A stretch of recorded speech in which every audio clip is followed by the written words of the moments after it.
وشاء الله أمرا قد قضاه ولله المشيئة والقضاء إذا ما العبد طالب. بسم الله الرحمن الرحيم. أهلا بكم أعزائي تلاميذ سنة رابعة متوسط في تكملة لدروس الكتاب المدرسي. إذا وصلنا إلى الصفحة الموالية لا باج 32 ونبتدئ على بركة الله. إذا كالعادة نقرأ النص ونشرحه ونجاوب على الأسئلة. Nous étudions le vocabulaire de l'argumentation. اليوم إن شاء الله راح نقرأ مفردات الجدل أو مفردات الحجج. L'Algérie une terre convoitée. الجزائر أرض مرغوبة، يعني الناس ترغب في الأرض هذه تاع الجزائر.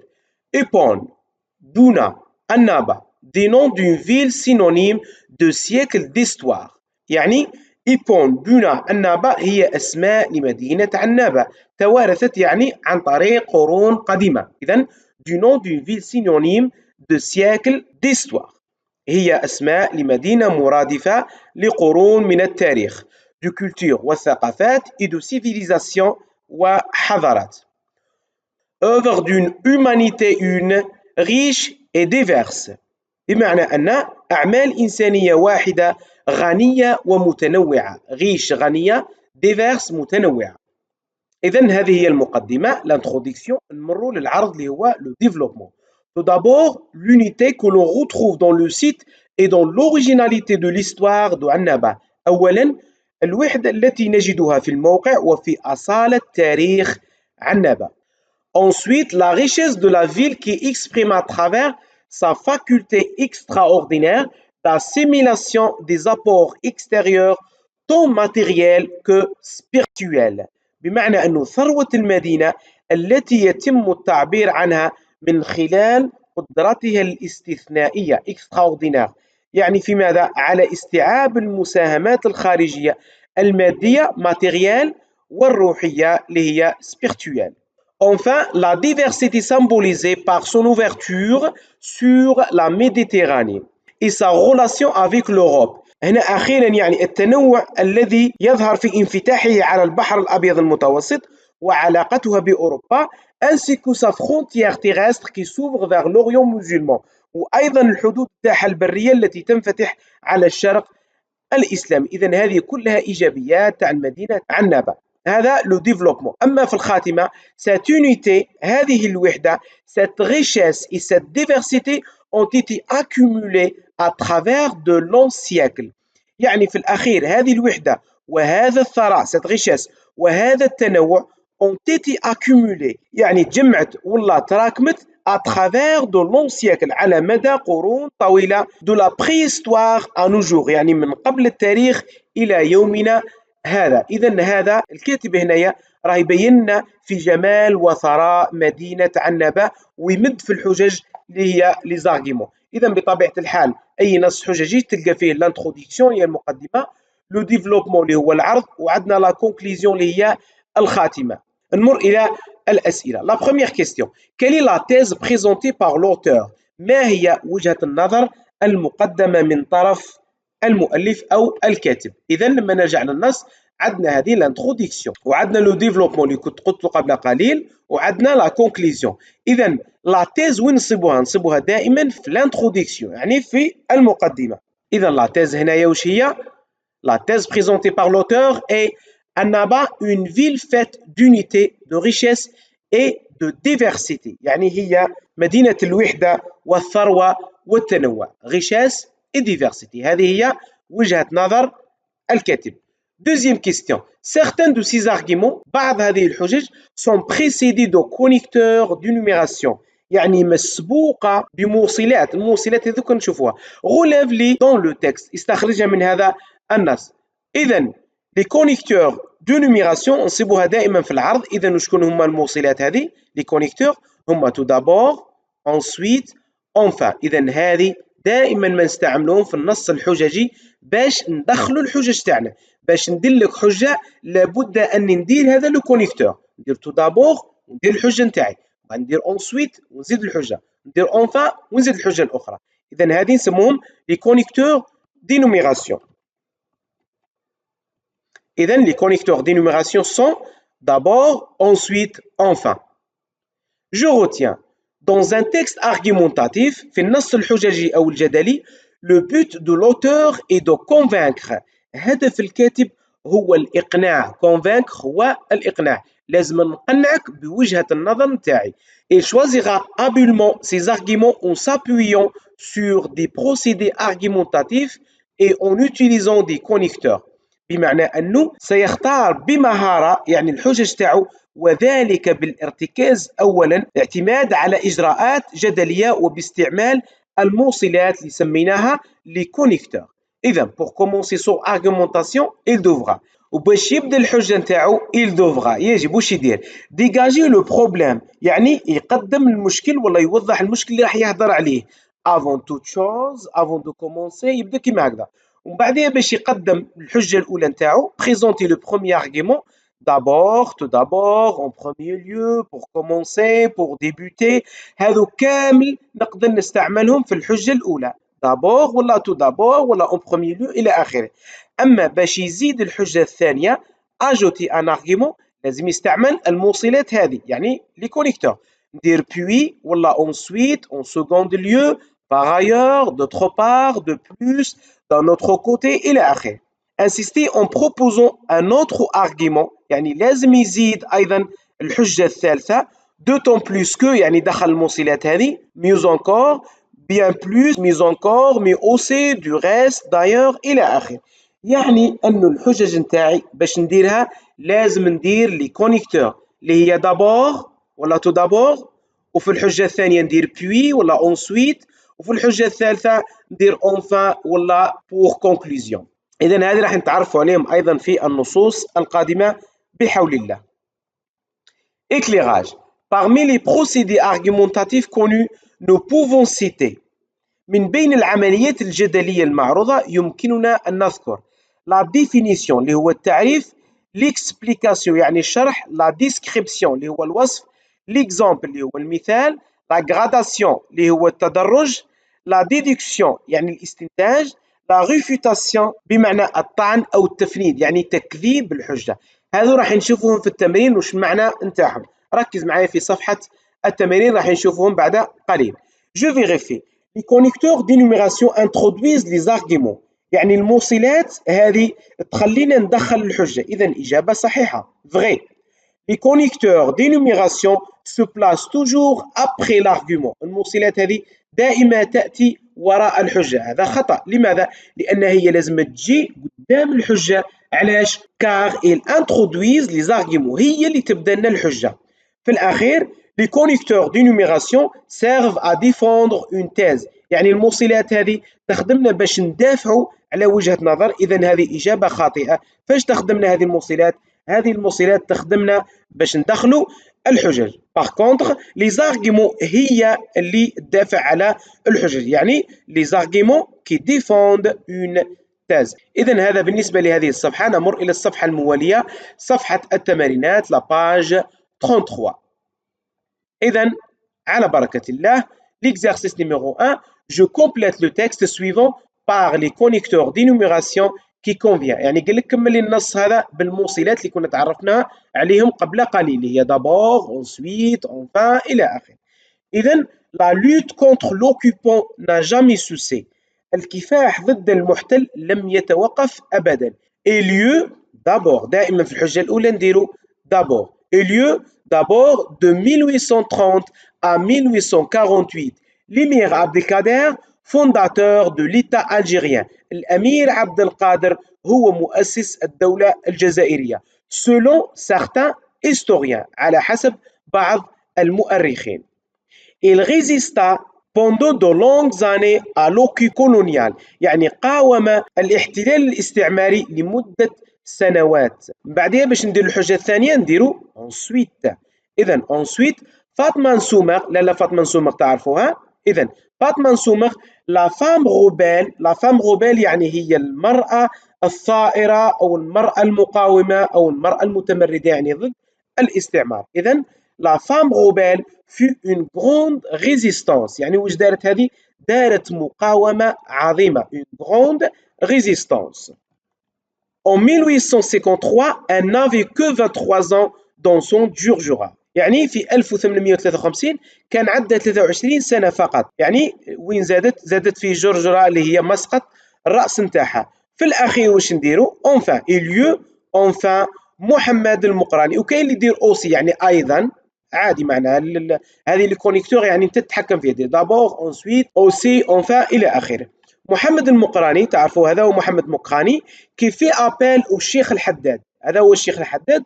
لا لوت سو بورسويفي جوسكا لانديبوندون. يعني كان هناك ايضا محمد مقراني الذي دعا الشيخ الحداد هذا باش يناضلوا حتى استمروا الى الاستقلال. اذا هذا بالنسبه للتمرين الأول. نمر إلى التمرين الثاني. L'exercice numéro 2.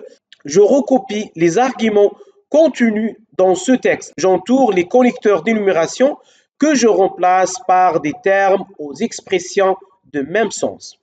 إذا هنايا طلب مني أني نستخرج الحجج وأني ندير دائرة على لي كونيكتور دينوميراسيون اللي تعرفنا عليهم قبل قليل وباش نقدر نعوضهم. إذا J'adorais l'arrivée des vacances d'hiver pour différentes raisons. أحببت قدوم عطلة الشتاء لعدة أسباب. d'abord إذا بداية هذه هي الحجة نبدأ منها. إذا d'abord هذا الكونيكتور هذه الموصلات. إذا d'abord cela permettait de vivre 2 semaines avec mes grands-parents. هذا يسمح لي باش نعيش لمدة أسبوعين مع جدايا. ensuite هذا الكونيكتور الزوجة يعني الحجة الثانية. Ensuite, ces vacances étaient l'occasion de longues discussions avec mon oncle qui était responsable militaire durant la guerre de libération. ثم هذه العطلة أيضا هي فرصة للعديد من الحوارات مع العم نتاعي اللي كان مسؤول عسكري أثناء الحرب التحريرية. والأخير يعني الحجة الأخيرة تبدأ بأنفان. إذا أنفان lorsque l'hiver était rigoureux et que les massifs étaient recouverts d'un manteau blanc. يعني لما يجي الشتاء القارس هذا وتكون الجبال مكسوة بالمعطف الأبيض يعني بالثلج. Mes cousins et moi pouvions nous adonner à de mémorables batailles de boules de neige. يعني أولاد عمي وحنايا ننغمسوا في معارك الثلج التي لا تنسى. إذا هذه هي الحجج لي زارغيمون وهذو هما لي كونيكتور اللي رانا دايرين عليهم دائره. اذا باش نقدر نعوض دابور هي الحجه الاولى. باش نقدر نعوضها d'une part en premier lieu tout d'abord premièrement الى اخره. هذه نقدر كاع نحطها في مكان دابور. اما ensuite واش نقدر نحط في مكانها ensuite هذه نحط في مكانها d'autre part en second lieu puis deuxièmement إلى آخره. في الأخير enfin هذه باش نقدر نعوضها pour terminer en dernier lieu en conclusion finalement. إذا هذه هي لي كونيكتور واللي سميناها الموصلات باش نقدر ندخل الحجج نتاعي. إذا d'une part d'autre part pour terminer. باش دير نص الحجج تاعك تبدأ بدابور ودير الحجة تاعك بعد ensuite الحجة الثانية enfin الحجة الثالثة أو أنك تستعمل هذو لي كونيكتور d'une part, d'autre part pour terminer ولا en premier lieu, en second lieu, en dernier lieu إلى آخره. إذا هذا بالنسبة لهذا التمرين. نمر إلى التمرين الثالث. L'exercice numéro 3. J'écris un court paragraphe à partir de l'introduction suivante. اكتب فقرة صغيرة انطلاقا من هذه المقدمة. المقدمة أعطاها لي هي Il est important de connaître l'histoire de son pays. يعني من المهم معرفة تاريخ البلد. إذا Il est important de connaître l'histoire de son pays. هنا connaître هو معناها يعرف أو يعلم. وعندنا أيضا le verbe savoir يعرف أو يعلم لكن فرق بيناتهم. connaître هذا دائما ما يجي وراه اسم. أعرف تاريخ أعرف خديجة أعرف محمد إذا يجي وراه اسمه. أما savoir يجي وراه فعل. je sais conduire أعرف السياقة. je sais nager أعرف السباحة. إذا فرقوا لي بين الفعلين هذا. connaître يجي وراه اسم أما savoir يجي وراه فعل. إذا هذه المقدمة اللي أعطاها لي دوكا ندير لها الحجج يعني لي زارغيمون. دابور كما قلنا قبل قليل أنه ندير لي كونيكتور هذو. إذا دابور une parfaite connaissance de notre histoire nous enrichit culturellement. بمعنى أنه المعرفة الكاملة لتاريخنا notre histoire nous enrichit يعني تثرينا ثقافيا culturellement. ensuite ثم يعني هنا الحجة الثانية Un peuple sans histoire est un peuple sans racines. شعب بدون تاريخ هو شعب بدون جذور. هذه الحجة الثانية. أما الحجة الثالثة. Enfin, l'histoire nous permet d'avoir un lieu avec notre passé et développe en nous l'amour de la patrie. إذا l'histoire تاريخ يسمح لنا أو يتيح لنا أن يكون لنا مكان في ماضينا notre passé et développe وينمي فينا حب الوطن l'amour de la patrie. patrie هو الوطن. إذا هذا هو النص اللي طلبوا مني أني انطلاقا من المقدمة المعطاة. Quel est le procédé argumentatif utilisé dans chacune de ces phrases؟ إذا ما هي الإجراءات المستعملة في كل من هذه الجمل؟ إذا une manifestation est un rassemble de personnes qui défilent sur la voie publique pour réclamer leurs droits. Une manifestation يعني المظاهرات هي عبارة عن ماذا؟ عبارة عن تجمع الناس الذين يسيرون في الطرق العامة من أجل ماذا؟ pour réclamer leurs droits من أجل المطالبة بحقوقهم. إذا ما دام شفت لو فيرب être هنايا إذا هنا هيعرف. إذا عبارة عن ماذا؟ explication ولا définition ولا réfutation. إذا explication شرح، définition هو التعريف. إذا هنا راه يعرف، ماهيش réfutation اللي سميناها أنه تفنيد أو تكذيب أو explication اللي هي الشرح. إذا هادو اللي تعرفنا عليهم في الصفحة اللي قبل هذه اللي كنت راح نشوفهم في التمارين. Deuxièmement, certains soutiennent encore aujourd'hui que la femme algérienne n'a pas joué un grand rôle durant la révolution. بمعنى أنه البعض ما زال يؤكدون حتى اليوم aujourd'hui que la femme algérienne بأن المرأة الجزائرية n'a pas joué un grand rôle لم تلعب دورا كبيرا durant la révolution أثناء أو خلال الثورة. بعض الناس راهم يقولوا باللي المرأة الجزائرية ما لعبتش دور في الثورة. Je m'oppose à cette affaire. أنا أعارض هذه الفكرة أو هذا الرأي. إذا هذه عبارة عن ماذا؟ description اللي هو وصف، réfutation يعني تفنيد أو تكذيب، ولا عبارة عن définition اللي هو تعريف. إذا هذا عبارة عن réfutation يعني أنا أعارض هذه الفكرة. La lutte armée fut décidée car les droits des Algériens étaient bafoués. بمعنى أنه تقرر الكفاح. لماذا؟ لأن حقوق الجزائريين les droits des Algériens étaient bafoués يعني انتهكت أو سرقت. في هذه الجملة واش راه يقصد؟ explication يعني شرح، أو déduction يعني استنتاج، ولا réfutation يعني تكذيب أو تفنيد. إذا بطبيعة الحال هنا راه يشرح لأنه استعمل car لأن حقوق الجزائريين انتهكت. في الجملة الأخيرة à cause de la colonisation بسبب الاستعمار le peuple a faim يعني الشعب جاع، il a soif عطش، il dépérit هزل، il lutte كافح، il se révolte يعني ثارة. هنا رانا نشوفوا باللي كاين تدرج. واش معناها؟ الشعب كيفاش حتى ناض ودار الثورة؟ لما جاع ومن بعدها عطش ومن بعدها هزل في الجسم تاعو، واش دار؟ بدا يكافح ومن بعدها ثار. لذلك واش معناها ديفينيسيون؟ هذه مش عبارة عن تعريف، ديسكريبسيون مش معناها وصف، غراداسيون يعني تدرج. إذا هذه هي الإجابة الصحيحة. إذا أظن أن الفكرة وصلتكم فيما يخص هذه المعلومات. Mon avis en quelques lignes. رأيي في بعض الأسطر. Les femmes algériennes ont joué un grand rôle durant la révolution pour l'indépendance du pays. المرأة الجزائرية لعبت دورا كبيرا خلال الثورة من أجل استقلال البلد. إذا هذه وجهة النظر أو المقدمة اللي أعطاها لي باش نديروا لها الحجج اللي سميناهم لي زارغيومون. ديفون سيت تيز، حاول أن تدافع على هذه وجهة النظر اون دونو 3 زارغيومون، بإعطائك لثلاث حجج. utilise les conducteurs d'énumération، استعمل الموصلات اللي تعرفنا عليها قبل قليل. إذا راح نعطيكم فقرتين هنايا، الفقرة الأولى والفقرة الثانية. الفقرة الأولى ركز معي. Les femmes algériennes ont joué un grand rôle durant la révolution pour l'indépendance du pays. هذه هو عطاها لي، أنا راح ندير الحجج. إذا tout d'abord بداية durant la résistance أثناء المقاومة، la guerrière لالا فاطمة نسومر، المحاربة لالا فاطمة نسومر، هذه هي اللي تعرفنا عليها قبل قليل. واش دارت؟ a combattu dès son âge يعني حاربت منذ صغرها. حذاري هنايا دي ماهيش تاع الجمع اللي ممكن نعرفوها، هذه دي فوقها لاكسو يعني منذ، منذ صغرها l'occupant français jusqu'à son arrestation par le colonisateur en 1875. بمعنى أنه حاربت منذ صغرها المحتل الفرنسي l'occupant français حتى توقيفها أو حتى تم توقيفها من طرف المستعمر عام 1875. هذا le premier argument. Deuxième argument استعملت de plus. إذا durant la guerre de libération nationale أثناء أو خلال الحرب التحرير الوطنية les femmes ont été nombreuses. النساء كانوا عديدين. هذو النساء وش داروا؟ apprendre les armes أخذوا السلاح aux côtés des hommes مع أو إلى جانب الرجال pour libérer le pays لتحرير البلد.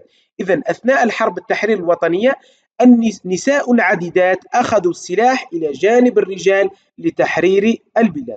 هنا راني نمد في حجج باش نقنعك باللي المرأة كان عندها دور كبير في الثورة. إذا الحجة الأولى أعطيتك باللي لالا فاطمة نسومر حاربت منذ أن كانت صغيرة حتى حكمها المستعمر.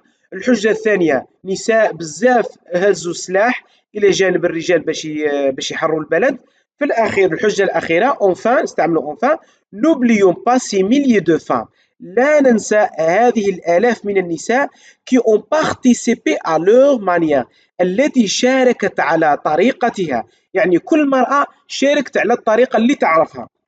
كاين اللي كانت تتعالج اون سوانيو اي اون نوريسون وكاين اللي كانت تغذي يعني تمد الاكل للمجاهدين اون نوريسون للمجاهدين مالغري لا ريبريسيون كولونيال بالرغم من القمع الاستعماري. لا ريبريسيون هو القمع. اذا هذه هي الحجج اللي قدمناها باش نبينوا باللي المرأة الجزائرية كان عندها دور كبير في الثورة الجزائرية. هذه الفقرة الأولى. نمر إلى الفقرة الثانية يعني اختيار فقرة أخرى وأنت تخير الأولى ولا الثانية. نفس المقدمة اللي تعرفنا عليها قبل قليل.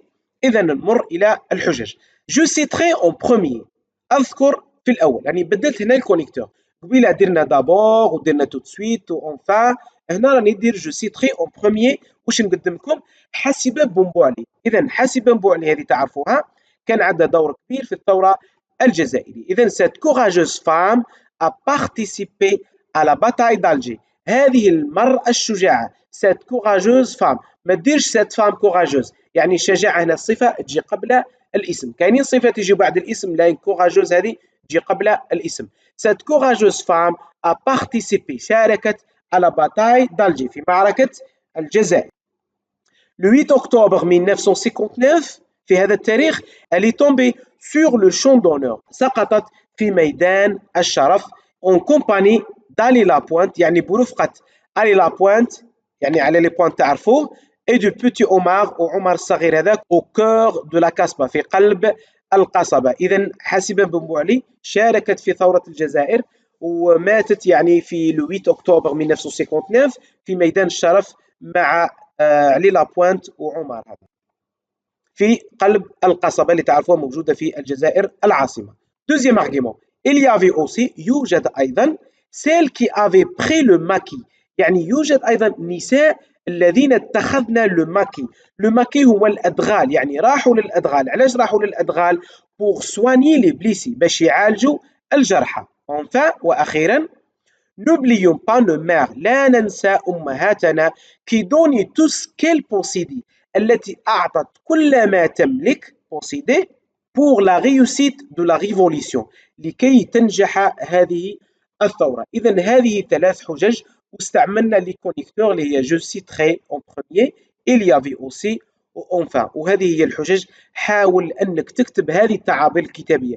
دير كراس وحده واكتب التعابير الكتابيه تاع كامل الكتاب اللي رانا خدمناهم منها انك تتعلم كلمات وتعلم تسلسل الافكار الى اخره. اذا في نهايه هذا الفيديو ما علي إلا أن أشكركم على حسن المتابعة. هذه بعض الكلمات حاول تكتبها وتتعرف عليها لأنها تساعدك في الفقرة الكتابية. إذن في الأخير أشكركم على حسن المتابعة والإصغاء. لا تنسونا من خالص دعائكم. سلام.